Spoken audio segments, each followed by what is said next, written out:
Tidak ada jalan keselamatan dunia akhirat selain satu jalan saja, yaitu jalannya Rasulullah SAW. Hanya satu jalan saja. Jalan yang ditunjukkan oleh Allah melalui Rasulullah SAW. Maka apa saja yang datang dari Rasul mesti kita terima. Wa kullu ma jaa bihi rasulu fahaquhu taslimu wal qabulu. Apa saja yang datang dari Rasul maka mesti kita menyerah, taslim dan menerima. Dan dari utusan Allah, dari utusan Allah, keagungan Rasul itu menurut keagungan yang mengutusnya. Keagungan seorang utusan menurut keagungan yang mengutusnya. Ya, yang mengutus Rasulullah itu Allah yang maha kuasa, yang maha tahu segalanya, yang maha bijaksana, yang maha rahman, yang maha rahim. Maka apa saja yang disampaikan oleh Rasul kita terima. Walaupun akal kita ini mungkin tidak paham, tapi kita terima juga. Kita terima walaupun akal tidak paham. Karena ini apa? Karena ini perintah dari yang menciptakan akal. Kalau perintah itu dari yang menciptakan akal, walaupun akal kurang paham pun harus diterima. Jangan akal itu digunakan untuk menolak perintah yang menciptakan akal. Akhirnya jadi iblis. Di iblis itu sok pinter, kan? Minteri wong. Karena dia ini sudah biasa dihormati di langit sana. Biasa dihormati. Dia punya keyakinan bahwa Allah itu maha kuasa, Allah maha pencipta. Tetapi semulaikan matalan kepinteran, imannya kepada Allah itu cacat. Dia iman kepada Allah tetapi tidak iman kepada kebijaksanaan Allah. Tidak iman dengan perintah Allah, bahwa perintah Allah itu mesti mengandung kebijaksanaan, kebaikan. Sehingga dia akhirnya menolak perintah Allah, akhirnya dia dilaknat oleh Allah SWT. Jadi setelah orang itu iman kepada Allah, maka kita ini harus taslim, tunduk, menyerah. Bagaimana penyerahannya? Mengikuti perintah Allah. Bagaimana cara mengetahui perintah Allah? Dari Rasulullah SAW.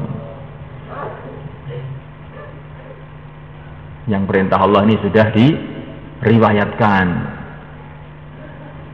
oleh para sahabat, murid-murid pertama Nabi, para tabi'in, para tabi'ut tabi'in, sampai sekarang. Hadirin dimuliakan Allah Subhanahu wa taala, keyakinan kepada Rasul. Kemudian keyakinan kepada negeri akhirat. Keyakinan kepada negeri akhirat.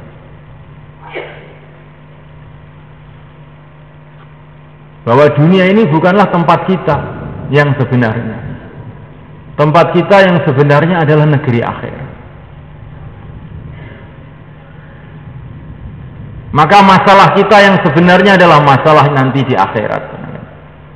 Kemuliaan kita yang sebenarnya adalah kemuliaan di akhirat. Kehinaan yang sebenarnya adalah kehinaan yang di akhirat. Jabatan yang sebenarnya adalah jabatan di akhirat.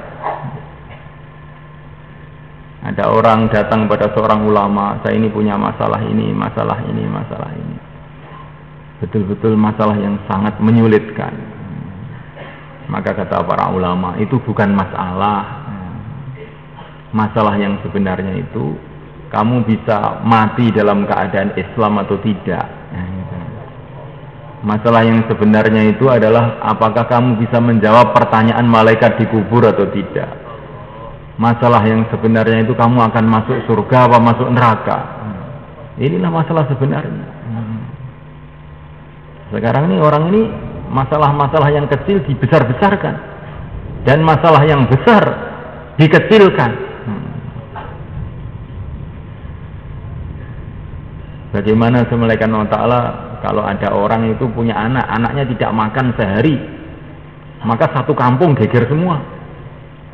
Tapi kalau tidak salat 1 bulan, 2 bulan, nggak ada orang ngurus. Ya nggak semulaikan. Nah, mulaikan Allah Subhanahu Wa Ta'ala. Masalah yang sebenarnya ini semulaikan Allah Ta'ala masalah akhirat.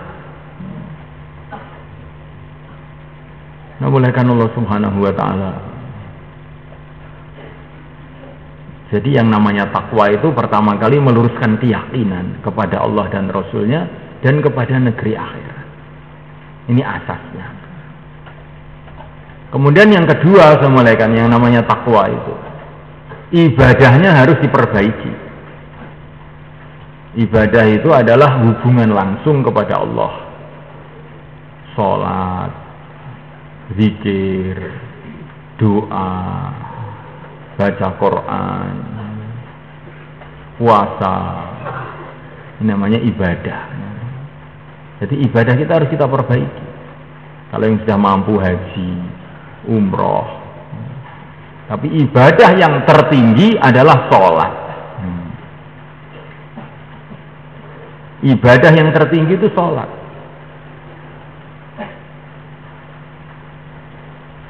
Umumnya orang kampung namanya ibadah tertinggi itu haji, ya.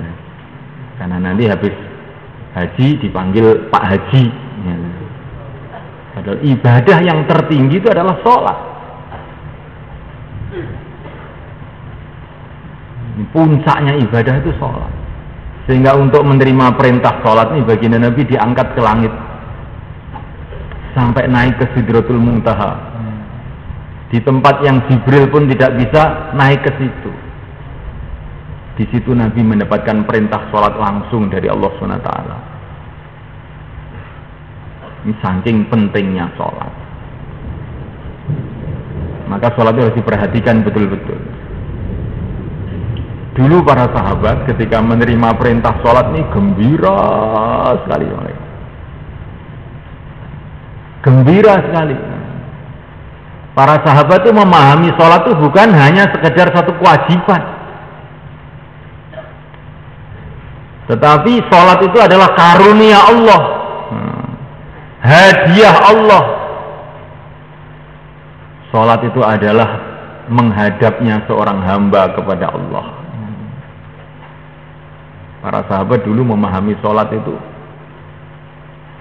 kita diizinkan menghadap kepada Allah, berarti selesai seluruh masalah kita nanti. Nah, itu para sahabat dulu memahami sholat seperti itu.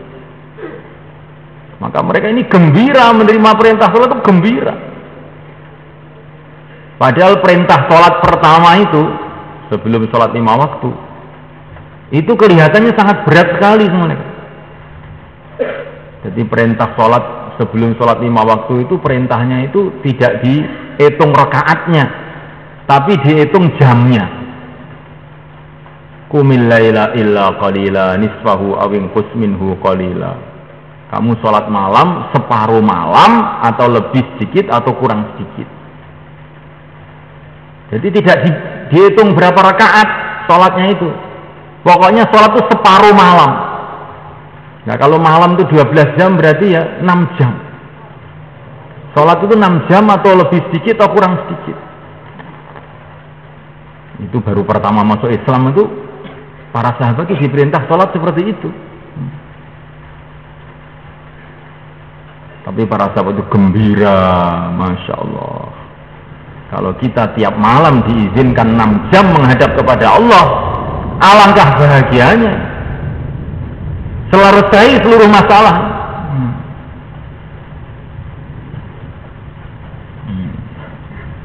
Inilah semulaikan Allah kita harus memahami sholat.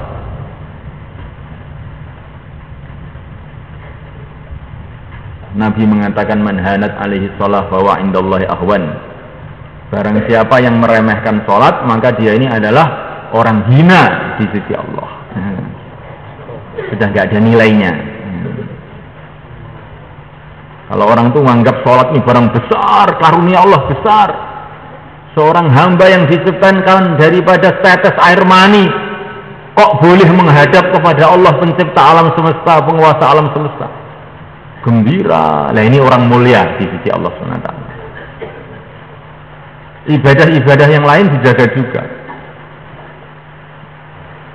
Setiap ibadah ada fadilahnya yang khas. Maka ini ibadah-ibadah ini harus kita jaga betul-betul.